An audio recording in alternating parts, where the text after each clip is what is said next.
If you learn these 13 building blocks, you can build almost any AI automation or agent. Because I analyzed the last 38 AI systems I had built and sold to almost 600 customers. And I realized 90% of them are made up of just these 13 nodes. And the best part, you can master them even as total beginner without needing any technical background. I've spent over 500 hours learning to build automations and agents, and honestly, if I had focused on just these 30 nodes from the start, I could have built anything 10 times faster. The problem is n8n has over 500 nodes. It's easy to waste months trying to learn them all, because you don't need to know all those 500 nodes. You just need to know those 30 nodes that allow you to build 90% of all automations and AI agents. So in this video, I'll show you step by step what these 13 nodes are, how to set each up, and you see them in action in 4 of my best AI systems. The automation that clones successful text on video Instagram Reels with your face, the AI voice agent that calls new leads instantly and books appointments, the AI automation that turns photos into money-making Reels, Shorts, and TikToks, and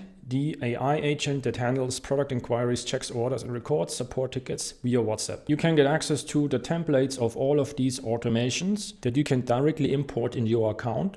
I've put all the links to these automation templates into this document that also contains a list of summaries for all those different 13 nodes along with setup instructions by clicking the first link below in the description of this video. So here you see those 30 nodes divided into 5 different categories, and we will start at the top with those triggers, because these are those modules that activate your automation or AI agent system. The first one is the schedule trigger.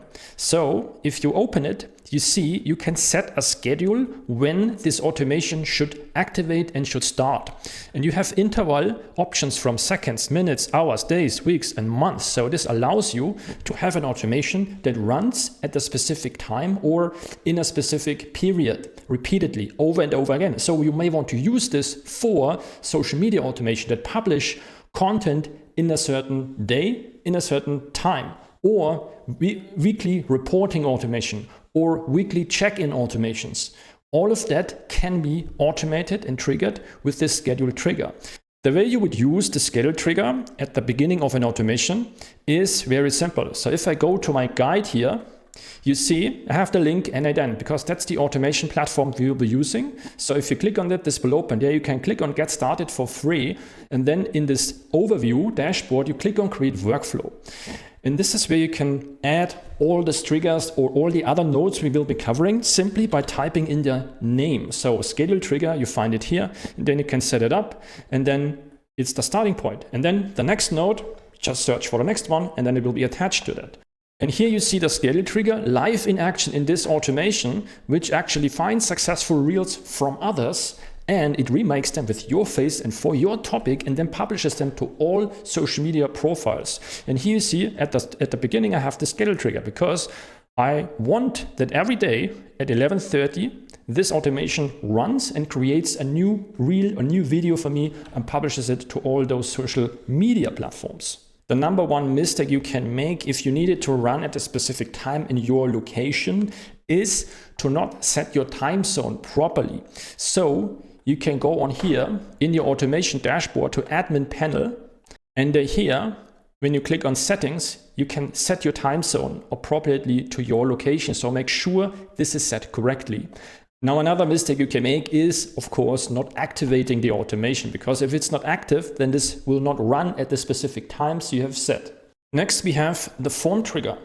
So this allows you to create a form like this one. And then once someone submits it, the data in the form is used in the automation and the automation is started. The way you set it up is really simple. So first you give your form a name. Then you can add the form elements. So this is here, you can add questions, what's your name, and make it required. And this is how you can build your form. So if I execute it, you see I already have the first part, the data field that people can enter. And this is how you can build your form. And here in this automation that works like that, like when someone fills out a form, a voice agent calls you back and then makes the person book an appointment in my calendar. So if I click on submit, our voice agent starts calling me, and it calls anyone who submits the form on your website and gets them to book an appointment with your business.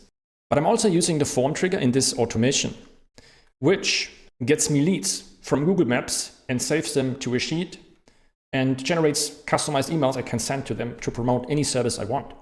So in this case, it serves as a way for me to enter data into the workflow that I want to be processed. For example, here I type in, I want real estate agents in San Francisco. And when I click submit, it will generate me a list of all real estate agents in San Francisco that I can contact. The number one mistake you can make when setting up those phone triggers is to not make those fields required, because then you might be missing important information that could break your entire workflow. The next trigger is one of my favorite ones. It's the Telegram trigger, because this allows me to control my automation from my phone and send the data and activate it that way. So you don't even need to be on my computer to run it. So by using this Telegram trigger, I can activate this automation just from my phone, which turns an image into a video and publishes it to my social media platforms. Now, the way you set this up is very simple. So first, you get Telegram, if you don't have it already, to your phone and to your computer. Then you go to Botfather, and then you type in new bot. Then you give it a name. You attach the word bot, and then you get an access token, and you copy that, and you go back in here, and then here you click on create new credential, you paste the access token in here, and then it's saved. Then you can go back, then you can go on here, you can click on your bot link, then you click start, then you click execute step. And now you see this message has been received. And now you can connect it to any workflow you want, and you can send specific messages and images and even videos, and then they are processed accordingly in your automation. The cool part is you can always add those different Telegram nodes as well throughout the workflow. So you then also receive information back from the automation. Like in this case, it sends me the video and a few headlines for me to choose. And then I submit the next step, and then it will process it and turn it into the final video. And once it's published, it will also send me a notification on Telegram on my phone. Now, a similar node to Telegram is using WhatsApp. It's much more popular and many more people use WhatsApp than Telegram. That's why this is useful if you want to integrate WhatsApp in your automations or AI agent process, so any user, any customer can contact you or your AI agent, and they can use it to book appointments with you, to check an order status. Now you see this doesn't have the WhatsApp logo because actually this node is called Twilio. It's from a platform that handles communication and messaging applications. And the integration into a workflow is much easier than if we would use the native WhatsApp node. So I use this Twilio trigger in this WhatsApp AI agent that allows customers to ask about product, to check the order status, or to submit support tickets. So once it's connected, a customer can open WhatsApp, they can message me on this specific number, and they can ask, hey, my order ID is this. Please check my order. What's my status? And they will receive an answer. Your order is marked as delivered. The estimated delivery date is this. Now the setup of this is also rather simple once you have connected your Twilio account. I'm not going into detail into this video because I've already covered it in that video here that you can follow and use to set this up. And then the only thing you also need is the response back, which are these nodes. And you can also just watch this video where I covered how to set these up, or just grab this template that you can directly import. And finally, one of the most useful triggers you can have is the so-called webhook. That's like a mailbox for your automation, where if you open it, you see you get a web link that allows any other application to send information to that URL and activate your automation, and also send data and information that your automation should use in the process. I'm using a webhook, for example, as a trigger in this AI system you've already seen. It's the voice agent where someone submits a form and then the person is called, an appointment is made. And I use the webhook in two places. First, to store the answers. So I use a voice agent software called Retell that's connected, and there I can add a custom function to save the lead data, and this is the webhook. So this means throughout the conversation this voice agent has with my potential customer, it records all the responses and sends those responses back to this automation, and these are then saved in my Google Sheet, as you see here. And the second place I use it is to record the call status. This means in Retell here under webhook settings, I've placed this webhook. So I go in here, and there are two ways, two webhooks we have. Test URL, this is what you use during the testing process. So this is what I've entered right now. But then when it's tested and it works, I use this one. So copy that, paste this in here, click save. So let me submit the form again. So I'm called. And now once it's running, before it's calling me, right? I'm not picking up now, but I will just activate this workflow. And this monitors and triggers whenever something happens on the call. So if I reject the call, you see the workflow was triggered and it records the event. So I can now process it and analyze, okay, of all the people that were called, how did the call go? Did the person pick up? Did they cancel? Did they decline? The way you set it up is rather simple. Here, the important thing you need to understand is the HTTP method, what you're using, either get or post. I use post all the time usually. Post is when another tool posts information to your system. For example, in my case, right, my voice agent system posts the call status here or the answers to my automation. So that's why I have both of these webhooks set to post. Now get, you would only use in very rare occasions when you have another tool that needs to access information from your automation. For example, a tool that checks if your automation is still running. So it gets the status of your automation. Now let's move to the next category, flow control. The first one is the if-then node. This simply checks if a condition is true, yes or no. Does it rain? Yes or no. Did the person pick up the phone? Yes or no. Or is the process of the video generation finished? Yes or no. And that's how I use it in this system that turns those images into final video and publishes them. Now you see it's running, and here is my if-then node. It simply checks if the video generation process status is equal to succeeded. So is this equal to successful? This means, is it finished? Yes or no. And if it's not, it will just wait a few seconds and then check again. Is it finished now? And it only will continue once the video process is finished, because those other parts of the automation depend on using the finished video. Now to set these up is rather simple.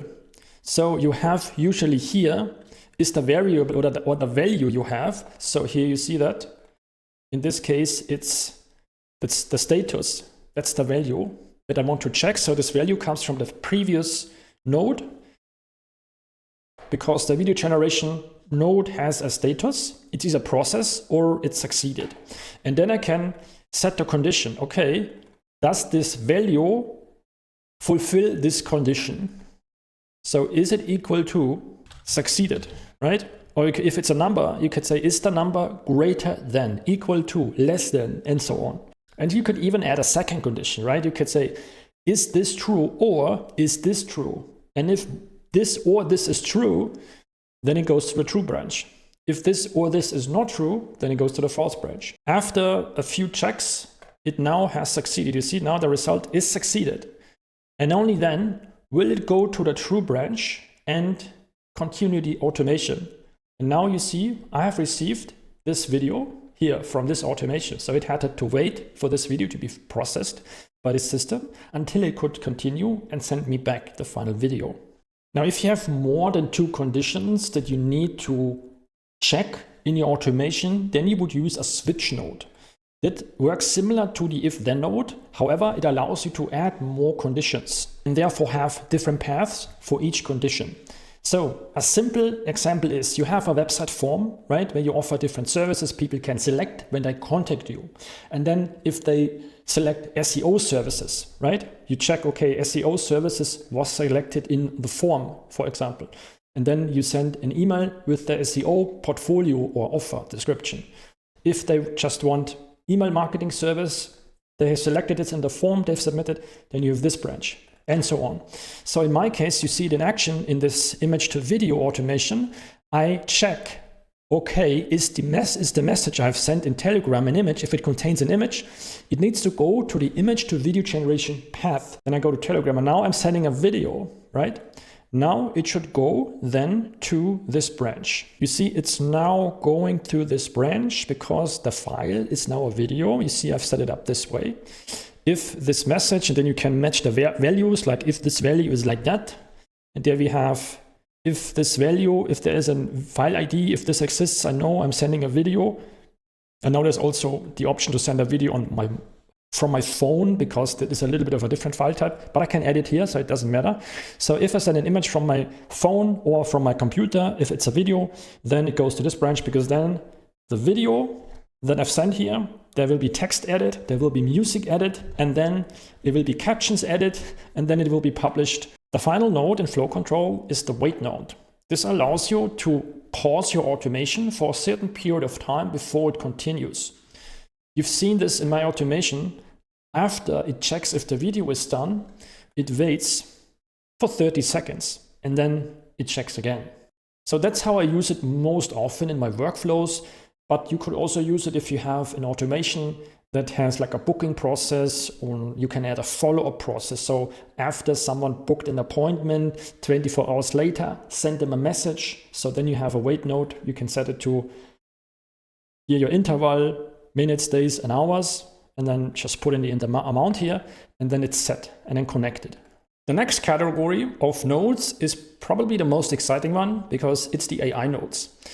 There are two of those. The first one is called messenger model. This allows you to send any AI model information and tell it to summarize the text, to analyze the text, to analyze the data, or to generate content, to generate a post, to generate a blog article, whatever you want, similar to how you would use ChatGPT, but here it's just integrated into an automated process.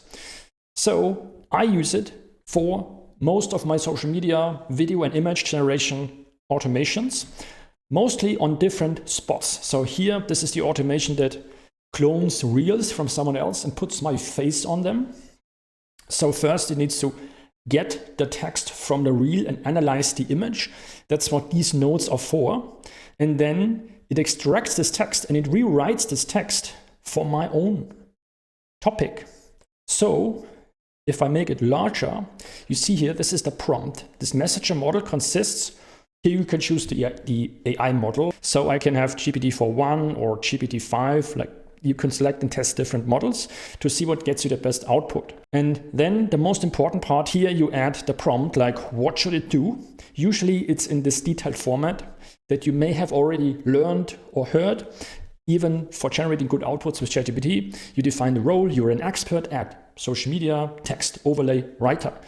Then your task is to write the following text overlay for a new topic. And then you give it the topic. Now this topic, it gets automatically from the previous nodes, because I've submitted these topics here, for example, right, in my Telegram trigger, and then it gets the template. So I tell it, okay, this is my topic, but I also want you to write this overlay text for my video in a specific format, and I want you to use the format of the original reel.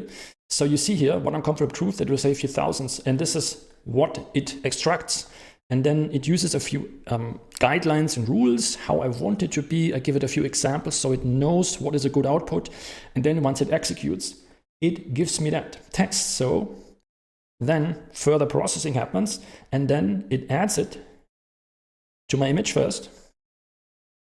There you see it has basically cloned this background. Sure, it could have put me some clothes on so I could refine the prompt, obviously, in the next step to optimize it. But for me, it's good enough. But here you see one uncomfortable truth that will save you thousands. Here, one uncomfortable truth that will save you thousands. And then it comes the adjustment for my topic. Most of the daily tasks can be automated with AI if you stop insisting on doing everything yourself. So that's what it does for me. And then I also have this messenger model node here that generates the caption text that is then published here along with the video. And it works again in the same process. Here, this is my topic. Use this caption template. So here, it also comes from the original reel. So it gets the structure of this, and then it generates it for me here. One uncovered truth with 32,000. So You see, this is connected with OpenAI. How do you connect it? It's really simple. If you haven't connected it yet, you go here, create new credential, then API key. In this case, you go to platform.openai.com, sign up for an account. Then you click on create a new secret key. You give it any name. Doesn't really matter. And then you click create secret key. And then you copy the key. And then you paste it back in here. You click on save. And then once you're done, you may need to add a few credits, but usually running this just costs a few cents. And that's it. You see, this is OpenAI. If you want to use a different model like Anthropic or Claude, for example, you click on Add Node, you select AI, you go to Anthropic, you scroll to the bottom, and here is Message Model. So it's the same setup. Here you select the model, this is your connect account, and here you put in your prompt. And then you have this company and their models connected. The next level of AI node that you can have in your workflow is an AI agent node.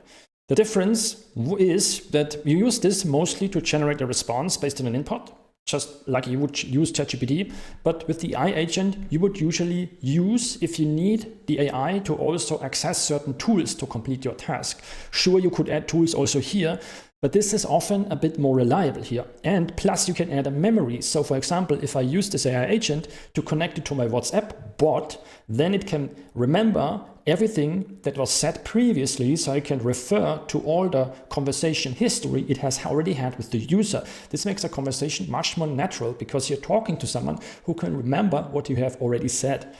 So the way you set this up is pretty simple. In my WhatsApp node, I've connected it to this tool here, get inventory, get orders, create tickets. So it's all more or less a Google Sheet that has all the data about my business, all the products, all the orders, all the support issues. So it can access those during the conversation and, for example, give the user information, for example, hey, tell me more about this product. So let me execute this workflow here.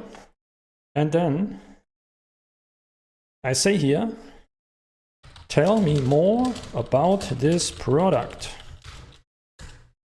And then you see it's running. So it's not only trying to understand the response, but then it's looking at the get inventory tool. So it's looking at this spreadsheet or database, and then it generates the response. It has grabbed the correct link. It has told me here is the desk. Here's the link to this product, and even included the image. So that's what makes this AI agent node so powerful. So there's lots of different tools you can add. So if you click on tools, you see here, these are lots of different tools you can add depending on what you need for your AI agent. So it can complete the tasks you need it to do. So what tools it should access. And you can add several tools in a row. And here you can just add a memory, click simple memory, and then it can remember the conversation if you use it in a chatbot or WhatsApp messaging bot, which I have done in this example. Now, where do you set this up? Let's double click it. Here, you see, let's go to my actual agent here. There you see it is already set. So first you have the prompt user message. This is where you define, okay, this is the input that you get. This is what you need to use to complete the task. And then we have system message. That's like the prompt message, the prompt that we had in this case. So this is where you tell it, okay, this is what you do with this input and with the tools I attach to you. So here you see system instructions, identity, your WhatsApp assistants, you have these tasks, and you have access to these different tools. So I give it the description of these tools. You see here, remove annotation tool to remove some symbols and characters I don't want to have in the response.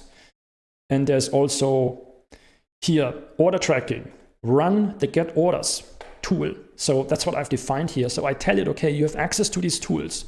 I've attached them here, but I also tell it you have access to those. So it knows in which step of the process should it access the tool and what should it do with the tool. And then once you've connected the tools and added the memory, then the critical part is to add a chat model. So usually when you add this AI agent node here, it comes without the chat model connected. So here you click on a plus, and there you can select any of your favorite AI models. So I've used AI, OpenAI. You could use also Anthropic if you want. You just connect the account again, and then you have this connected. Now here, if you double click on that, now the system message first, if you want to set the prompt, so this is the input, right? As I showed you in the example.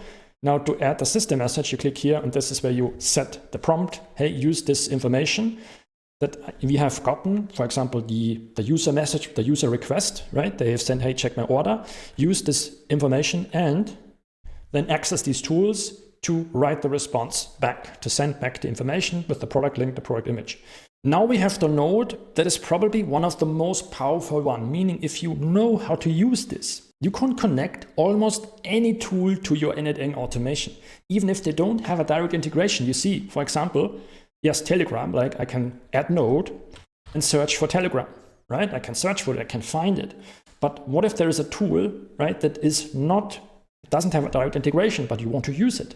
Like, for example, you find an AI image model or a video generator, right? For example, I use a platform called replicate.com. There are all these different video generators, and I want to pick the best one for my system. How do I get these in if they don't have a direct integration, right? Then you use this HTTP request node. Now, it might sound a bit technical to set up at first, but I will give you a shortcut on how you can set this up in seconds. So first, let's see how is it in action? Like, how am I using it? You see, almost over half of this automation consists of these HTTP request nodes. And the same with this. And that's why it's important to learn how to use it. So let's see, this is the automation that extracts the reel, right? Turns this reel into a reel for me, right? With my face and submit for my topic. Now, how does it do this? Well, first here is a scraping tool. So what it does, it can get all this content, it can get this graphic, it can get this caption, and then I can use this, right, as a model to generate my caption with the AI messenger model mode. Then it can get me the cover, so that's also HTTP request. So that's a simple hack, right? If you want to get an image from a URL, you just put it in there, select the get method, then it loads me the image into my workflow, and then I can use it in the next steps. And then I used it to turn the image that was generated for me, right? So this is the image here that was generated for me. Turn this into a video. And I've used the same process here, right, in this automation that turns this image into a video.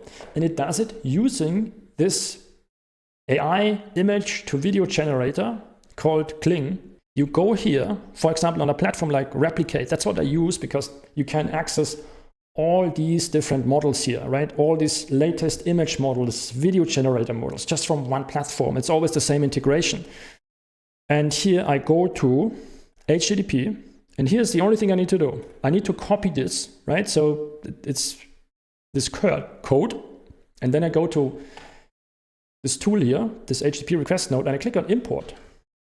And then I click on import here, and then it automatically adds me this. Here I need to put in my API token, and then here, this is the prompt, right? So here I can set it to my prompt, right? That I can match it with the data here. So you see here's the video prompt, so it gets the video prompt from here. So in this case, I just drag this into here, and then it has the video prompt directly from my automation because I sent it here from my Telegram, so I want it here. Then you can set the duration to 5 or 10 seconds, the start image, and then this is complete once you have mapped this properly. Now the API key, also this is cool because that's the same for all of these replicate connections. You go here to replicate API tokens, create a new token, and there you have it. And you paste it in here, and then it's done. And then it works. And then you can use any of these AI models. So image models, video models, any of these in your automation. But then there might be other platforms. For example, in my social media automation, it should also publish to those different platforms. So there you might have different tools. For example, I use Potato here. I need to upload the video, then I need to upload it or post it via Potato, which is the tool I'm using, to different platforms. So if you want to connect other tools, well, you need to check the tool documentation. So in my case, in Potato, I go to View API Docs, and then it tells me exactly, okay, what does the URL need to be? You see, it's this one, /v2.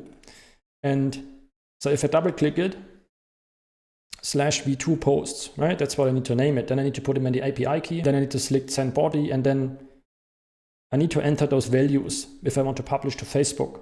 But also that is explained in the documentation. Now, if you need help, right, what you would do is you just select all of this, right? And I tell ChatGPT, help me set up an n8n HTTP request node to connect to this tool documentation. Copy that, and then it tells me exactly how to set it up. The next node, the custom code node. It's like having a Swiss Army knife. This is like a node where you can almost do anything with it. Mostly like process data in different ways or extract data, analyze things. And the way you set it up is really, really simple. You just plug in code here, and then it uses the input, processes it through your function that you define, and then it creates the output. Now I use it in here on different spots in my automation, but I never programmed this myself. I don't even know how to program these because I always use ChatGPT to do it for me. So in this case, I use it here to check my Google Sheet and find me the next reel that needs to be processed. Then I also use it very often for splitting up a block of text into values, because here, for example, I get an output from this AI tool that has these two blocks or values, image text and image prompt, but I need to have those as separate like this, because I need the image text that goes on top of the video. The image prompt needs to go into the image generator tool. Also here in this one, I use it to split up two values. So I send as an input here, pouring green tea and how to find a YouTube topics with AI. And then this code node just splits those values up based on this comma here, so this semicolon. So then it knows, okay, the first one is the video topic, and the second one is the post topic, because I need the video prompt to go into the video generator, and I need the prompt for the topic go into this messenger model tool. And the way to build this is really, really simple. So I just tell ChatGPT I need a custom code node for n8n that splits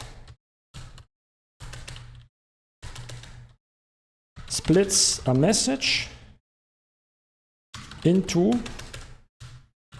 two variables. The message, the input message that should be split is this: video prompt, comma, post topic, based on a semicolon separator. And then it gives me these values, so it gives me this code, right? And then I would paste it in here. The only thing I need to do is I need to make sure the input here is mapped to this input I get here. So if I go into the split node, you see this in action. So there's also like a separator here where I tell you, okay, look for image and look for image prompt, separate those two. And here, the first one is always, this is the value that should be used as an input. So here it should use this message and split it up in those two variables based on these trigger words here. And so that's always to keep in mind, to set those to the correct input. And finally, the node that I use in almost any of my automations and agent systems to organize the data, manage it, is Google Sheets, because everyone knows how to use it. Everyone has a Google account and it's free to use. So how you use it is rather simple. Is first you click on it and then you need to connect a Google account. So first I would prepare a sheet.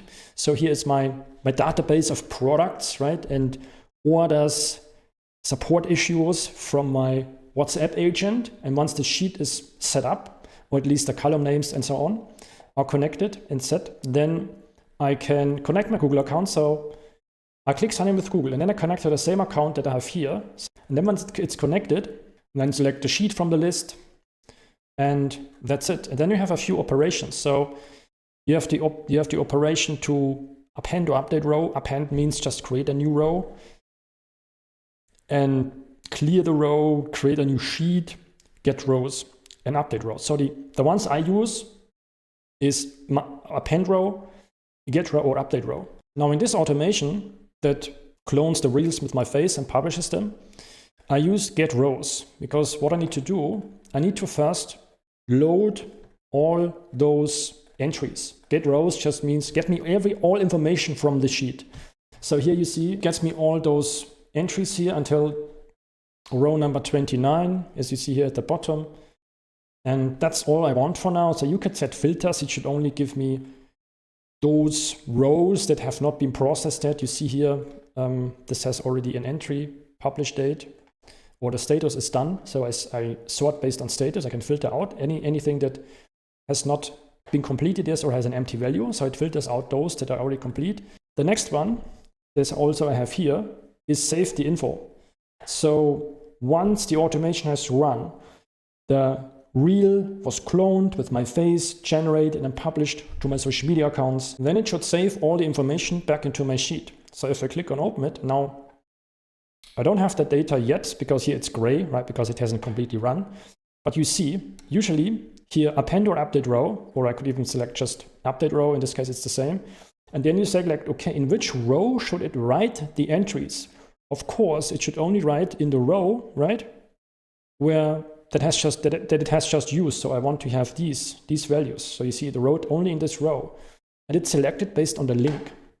So here I have defined, okay, what should I use to match? So which row? And I say, okay, use the row that has the specific reel link, this one that has been used in the last processing. And then write all these values, the topic, the status, the username, the captions, the image, the publish date. And that's how I then can keep track of all the reels that have been processed and published, right? And those that have not been processed. And in my lead calling agent, like that calls the leads after the submit of form, right? And asks some questions and then books an appointment with them. We also have a Google Sheet connected. In this case, I have append row because now I want a new entry, right? Because this person is called, so it's added to the list with the date where it's called, the name, the phone number, the email, the reason why did it call. So this comes from the form they have submitted. And then we have the replies. So what did they say to those different questions that I have defined in my voice agent that they should ask? And what is the responses from this user or from this customer or potential customer? And then I want to save that. And that's what I use this for, right? So here, the phone number and the reason for calling. There I have an append row because I want new entries. And then we have the store answers, right? Where we have the webhook connected. So during the call, it collects information and then it saves them to my Google Sheet. And this way I have, again, append row or update row. So write it in the same call ID. So it looks, okay, what is this call? What is the call ID? Because that's unique. Every call is a unique ID. And then write the information in here. So it's saved in the right row. If you want to see more videos like this, where I break down how you can build highly effective AI agents and automations, even as a total beginner, make sure to like and subscribe and hit the notification bell so you don't miss any of my new videos.